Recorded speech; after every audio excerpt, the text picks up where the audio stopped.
Hello, my quilting friends. My name is Leah Day, and welcome to this Frame Quilting Friday video.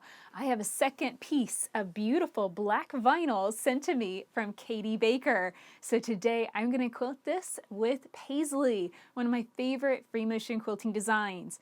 Now, this design is really different from Undulation that I quilted last week because it involves travel stitching. So it's going to be interesting to see how the vinyl takes stitching back over a line of stitching multiple times. So let's get on the machine and see how this is going to work. So I'm going to try a design called Paisley, and it starts with this teardrop shape, and I'm going to return to my starting point just like I did, and now I'm going to swing around it with an echo. Woo, that ended up being big. Now I don't know if I think I do want to stitch into that and do one more echo just to keep those lines just a little bit closer together. And I am pretty happy with that. That looks really good. So now I'm going to try and mimic that with all the rest of the Paisley shapes that I do. So I'm going to just fill in this little weird gap area with a nice big Paisley shape. There we go.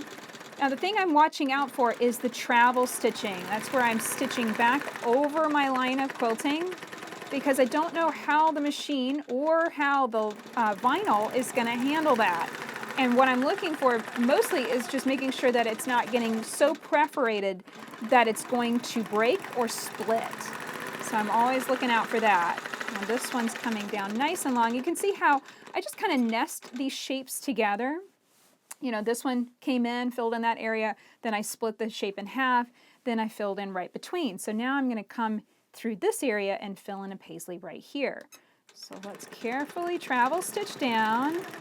I'll admit I don't breathe a lot whenever I'm doing that travel stitching. I'm going to hit my line, pivot, and echo around it. And I'll be honest, this is the best looking Paisley I have ever done on my long arm, so I'm really happy with this so far. So careful travel stitching there, swing around. Now I'm hitting the edge of that vinyl. I want to go ahead and fill in this gap. So I'm just going to bounce back and forth with just some gently curving lines. That's all that's really needed to fill in this area. And it's okay if some of these lines get a little bit closer or a little bit further apart. I think that adds to the design more than anything else. All right, now I'm going to swing around. I am getting a few wobbles here and there, and I'm choosing not to worry about it. You can see that one's just a little bit on the demented side. That's okay. I think a lot of that has to do with, I just feel more comfortable having my hand down on the frame. And so some of that has to do with just me steering the machine with one hand. So I wobble a little bit, especially when it's a big swing out movement. So here we go, I'll swing out again, try and be a little bit more careful. There we go. Maybe if I put both hands, let's try both hands on the machine. Make that nice smooth curve all the way around. That looks good. Of course, I have a little bit of a travel stitching mess right there, but I'm, again, not going to worry about it. I think the more lines that you put in that area, the better it's going to look. So there we go. And just like I did with that very first Paisley, that seems like a bit of a big gap to me, so I'm going to go in with one more line. Just like so. That looks a little bit better. You know, you just have to ask yourself continual questions as you're quilting anything. You know, how does that look? Does that look right? Does it look like it's too open, too much space? And how can I make it look better? Those continual questions are your guide. And then it also helps you develop your own opinion. You know, what you think looks the best should always be your guide when you're quilting your own quilts. All right, now I'm going to try and nest these Paisley shapes together. I've got a little bit of a weird gap, and usually if I was on my home machine, I would just travel stitch and turn the machine off so you can see. I would normally travel stitch down through this area and then fill that in right there. But I don't have a lot of confidence in my travel stitching. I guess I should just pull on my big girl panties and do it anyway. So let's try it. Okay, here we go. All right, I'm gonna go for it. Careful stitching. I can kind of fill in that little weird line that I had right there. That's okay. Come all the way down and then back up and around. I don't think I breathed through that entire thing. That's okay. I'm glad I got there, and I'm glad I'm able to fill in that strange gappy space that was gonna drive me nuts. Oh no, I just overlapped my Paisleys. Oh well, that's okay. I'm not gonna freak out about it. That's all right.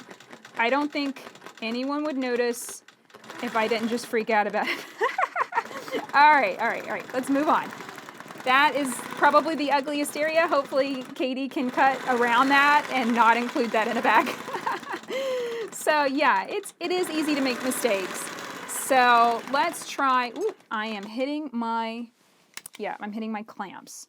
So I just stitched a pretty weird little dip right there on that Paisley. That looks kind of strange. So let's try and make it make sense by stitching another Paisley right next to it. So this is just one of those things that, I'll be honest, that hits my, that's not perfect, kind of, you know, it just bothers me more than anything else. So I want to try and make it look right. So I'm going to make a Paisley come in through that area and brush up against it. This means I'm going to stitch this Paisley backwards. I'm going to do the outer line first and then the inner teardrop. And I just ran out of bobbin thread. So yeah, you can see how this perforates. You might be wondering why I didn't just rip that out. It's because once you stitch through something, it perforates the vinyl, and because it's kind of like, you know, it's basically fabric with a layer of plastic on top. So now that that's perforated, I need to make sure that I stitch right along that area, right on top of it. So I'm going to change out my bobbin thread and we'll get back to it. So I've just changed my bobbin, and I always pull my machine over and do a little bit of stitching just to make sure that my tension is looking good. And I'm using up a bobbin that's a slightly different color than my top thread. I don't usually do that, but I think I can get away with it because it's just a dark gray color. Now I'm going to try and stitch right back over that, and you can see I wasn't all that successful, but still, it looks okay. I'm going to go with it looks okay. Go around, and again, this is one of those situations where I'm just feeling the difference between quilting on a home machine, where I have a lot more confidence with travel stitching. I just don't have that right now. So I'm going to leave that gap space right there open because I don't want to risk stitching messily over the top, filling that in, and then stitching messily back out. I just, you know, I'd rather skip the mistake, right? So here we go. I'm going to instead go this way and fill in a nice curvy Paisley shape right here. So here we go. Bring that in. I'm finding actually I have more tendency to make a mistake when I'm stitching slower. And that was a really big teardrop shape to start with. I think that's noticeable. So I'm going to go inside and stitch one more inside. There we go. I think that looks better. One thing I have noticed whenever I get a wobble, it kind of looks better if there's just more lines of quilting around it rather than less. So I do want to stitch in here if I can. So let's stitch in there. Go right through the middle. That looks good. I'll travel stitch down, and then I'll come back out over here. There we go. So just like quilting on a home machine, you've got to constantly be looking at where you're going in the design and not stitch yourself into corners, not leave big chunky gaps open. You can see generally I'm moving across this vinyl in a row, and I'm working from left to right. That's just what feels most natural to me. There we go. A little bit of issue. The more you know, as usual, I'm just throwing more thread at it. I figure the more thread I throw at this, the better it's going to look. And I'm not going to obsess about it when I have mistakes. There we go. I think that looks okay. Now I'm going to go this way. You can see just how nice that Paisley shape looks over the vinyl. And it's just really good stitch definition more than anything else. It's the combination of the vinyl and how it reflects light, and it's the puff that we're getting from the foam. And I'm pretty sure that this is Annie Soft and Stable foam. That's my batting. So that's what is creating this really gorgeous effect. So now I'm going to come up. I've got a little gap here. I need to fill this in completely. I'm going to do this fluidly, the least amount of mistakes. There we go. Careful travel stitching. I'm not seeing that this is causing any issues for the vinyl, which is great. I did notice that it perforated, and then I had to pick those stitches out in order to tie off my bobbin thread. So, you know, you kind of want to not have to rip anything out. Once it's stitched, you pretty much are kind of locked into that line of quilting. So instead of ripping, you just got to keep stitching and throw more thread at it, keep on going. I think overall, when you step back at it, you know, when my face is this close to something, it's so easy to get obsessive about little tiny issues. You know, like I'm still a little upset about that little wobbly line. But when you know, especially if it gets cut up and then put into something, I really doubt that's going to be noticeable at all.